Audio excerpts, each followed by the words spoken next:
Coming up on 5 Minute News. Netanyahu determined to continue Gaza operation. Texas governor signs fetal heartbeat abortion ban. And US envoy Kerry urges climate commitment to 1.5 degrees centigrade. It's Thursday, May 20. I'm Anthony Davis. Israeli Prime Minister Benjamin Netanyahu vowed on Wednesday to press ahead with a fierce military offensive in the Gaza Strip, pushing back against calls from the United States to wind down the operation that has left hundreds dead. Netanyahu's tough comments marked the first public rift between the two close allies since the fighting began last week and could complicate international efforts to reach a ceasefire. His pushback also plunges the pair into a difficult early test of the US-Israel relationship.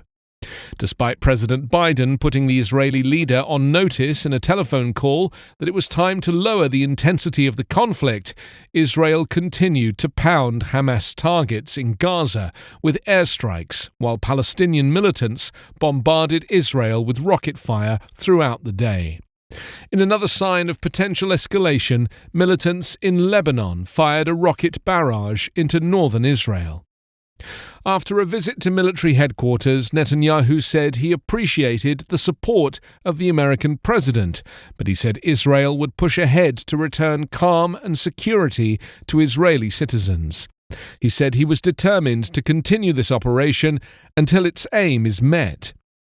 Biden had previously avoided pressing Israel more directly and publicly for a ceasefire with Gaza's Hamas militant rulers, but pressure has been building for Biden to intervene more forcefully as other diplomatic efforts gather strength. Israel has launched hundreds of airstrikes that it says have targeted Hamas's infrastructure, and Hamas and other militant groups embedded in residential areas have fired some 4,000 rockets at Israeli cities, with hundreds falling short and most of the rest intercepted or landing in open areas.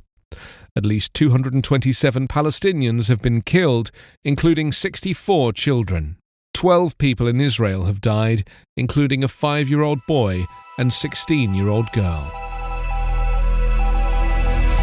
Republican Texas Governor Greg Abbott on Wednesday signed into law a fetal heartbeat abortion bill that bans the procedure after about 6 weeks of pregnancy and grants citizens the right to sue doctors who perform abortions past that point.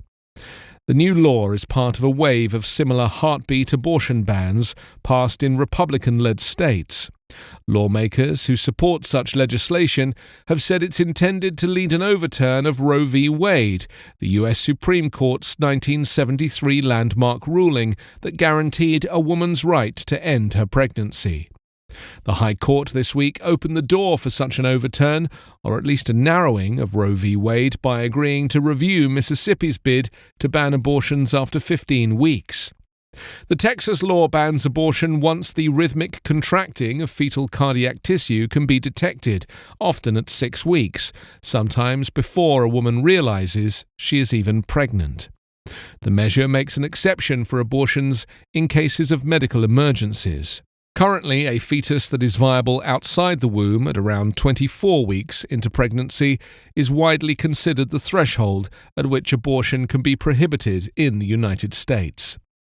Nearly a dozen states have passed similar heartbeat abortion bans, but none have taken effect due to legal challenges. Abortion is one of the most divisive issues in the United States, with opponents citing religious belief to declare it immoral, and abortion advocates prioritizing women's autonomy. US climate envoy John Kerry on Wednesday urged countries that have not yet set how they plan to limit global warming to 1.5 degrees Celsius, particularly those in Asia, to join the United States and others in doing so. The US, the world's second biggest emitter after China, has pledged to slash greenhouse gas emissions by 50 to 52% by 2030, as it seeks to reclaim global leadership in the fight against global warming under President Biden.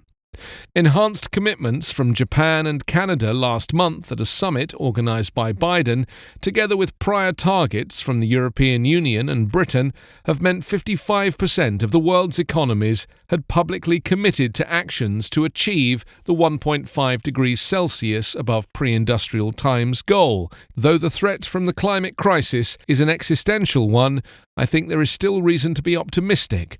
We have proven historically that when we want to, we can come together and mobilize our societies in order to do what we need to do, Kerry said. You can subscribe to 5-Minute News on YouTube with your preferred podcast app. Ask your smart speaker or enable 5-Minute News as your Amazon Alexa flash briefing skill. Subscribe, rate and review online at 5minute.news. 5-Minute News is an Evergreen Podcast covering politics, inequality, health and climate, delivering independent, unbiased and essential world news daily.